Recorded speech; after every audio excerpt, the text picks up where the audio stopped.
বাচ্চাদের ক্ষেত্রে আমরা যখন ওষুধ দিই আমরা প্রায় কিছু কিছু জিনিস মিস করে থাকি, আর এই জিনিসগুলো পেরেন্টসদের খুব জানা দরকার, কারণ এই জিনিসগুলো খুব একটা ইম্পর্টেন্ট রোল প্লে করে বাচ্চাদের ক্ষেত্রে।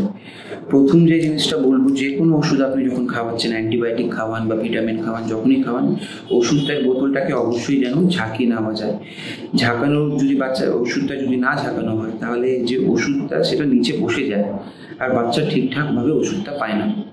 দ্বিতীয় যে জিনিসটা আমাদের মাথায় রাখতে হবে সেটা হচ্ছে বাচ্চাকে কিভাবে ওষুধটা খাওয়ানো হচ্ছে। তো সবসময় চেষ্টা করা উচিত যে বাচ্চাকে যেন ওষুধের যে কন্টেনারে যে ঢাকনাটা আছে সেটাকে মেপে খাওয়ানো উচিত বা ড্রপার দিয়ে খাওয়ানো উচিত। তৃতীয় যে জিনিসটা ওটা হচ্ছে বাচ্চার ওষুধের এক্সপায়ারি ডেট।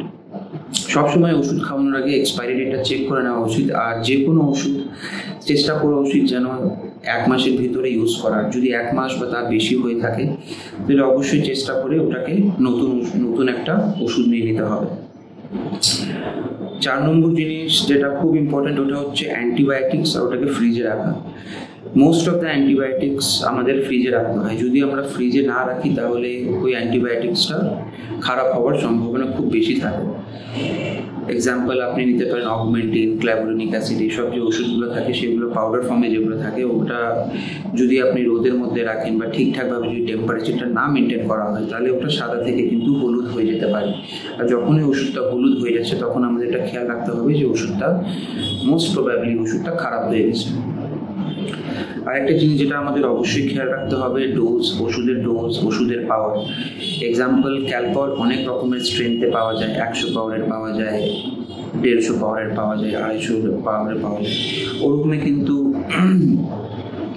আপনার প্যারাসিটামল হয়ে গেল, ওটাও কিন্তু অনেক রকম স্ট্রেংথে পাওয়া যায়। তো সেটা আমাদের দেখে নিতে হবে যে স্ট্রেংথটা আপনার রেসপেক্টিভ পিডিয়াট্রিশিয়ান অ্যাডভাইস করেছে কিনা, সেই স্ট্রেংথের ওষুধটাই আপনি দিচ্ছেন কিনা, আর সেম ডোজে বাচ্চা ওষুধটা পাচ্ছে কিনা। আরেকটা যেটা ইম্পর্টেন্ট জিনিস যেটা আমাদের ওষুধ দেওয়ার আগে অবশ্যই খেয়াল রাখতে হবে ওটা হচ্ছে টাইমিং।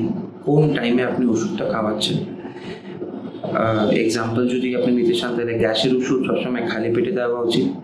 আর তাছাড়া ক্যালসিয়ামের ওষুধ, ভিটামিনের ওষুধ, অ্যান্টিবায়োটিক্স ওটাও চেষ্টা করা উচিত যে বাচ্চাকে যেন খাওয়ার পরে দেওয়া হয়।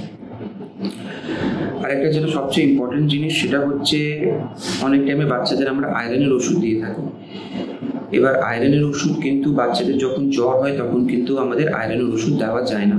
তো এই জিনিসটা আপনাকে যখনই অবশ্যই খেয়াল রাখতে হবে। যদি আপনার বাচ্চার জ্বর এসে থাকে আর আপনার বাচ্চা যদি আয়রনের ওষুধ খাচ্ছে তাহলে ওই আয়রনের ওষুধটা অবশ্যই কিন্তু বন্ধ করে দিতে হবে। একবার বাচ্চা সুস্থ হয়ে গেলে তারপর কিন্তু আপনি আবার আয়রনের ওষুধ কন্টিনিউ করতে পারেন। Last but not the least, যে কোনো ওষুধ আপনি বাচ্চাকে খাওয়াচ্ছেন সেটা আপনি নিজের রেসপেক্টিভ পিডিয়াট্রিশিয়ানকে কনসাল্ট করেই খাওয়ান।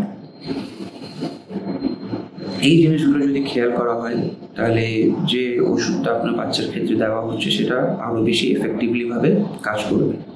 Thank you.